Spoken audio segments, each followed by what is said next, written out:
அடிக்கடி உங்கள் ரிலேஷன்ஷிப்பில் சண்டை வந்துக்கிட்டே இருக்குது, அந்த நபர் என்ன புரிஞ்சிக்காமல் இருக்காங்க, நான் தான் எப்போவுமே அவங்கக்கிட்ட போய் கெஞ்சிக்கிட்டே இருக்கேன், அவங்க என்னை தேடி வரணும் அப்படின்னா நீங்கள் இதை தாராளமாக பயன்படுத்துங்க.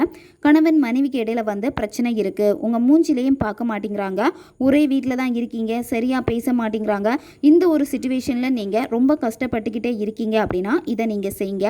இந்த மெத்தடை வந்து நீங்கள் ரிலேஷன்ஷிப்புக்காக மட்டும் இல்லை, உங்களுடைய வாழ்க்கையில் வந்து என்ன விஷயம் உங்களுக்கு வேணுமோ, அதாவது ஒரு தொழில் சார்ந்த விஷயத்தில் வந்து உங்களுக்கு முன்னேற்றம் வேணும், நல்ல வேலை உங்களுக்கு கிடைக்கணும், கவர்மெண்ட் ஜாபுக்கு வந்து ட்ரை பண்ணிக்கிட்டே இருக்கீங்க, கிடைக்க மாட்டேங்குது அப்படின்னா அரசாங்க வேலை கிடைக்கிறதுக்காக இதை நீங்கள் செய்யலாம். நீங்கள் குளிக்கிறப்போ உடம்புக்கு குளித்தாலும் சரி, தலைக்கு குளித்தாலும் சரி, நார்மல் வாட்டராக தான் இருக்கணும், ஹாட் வாட்டராக இருக்கவே கூடாது.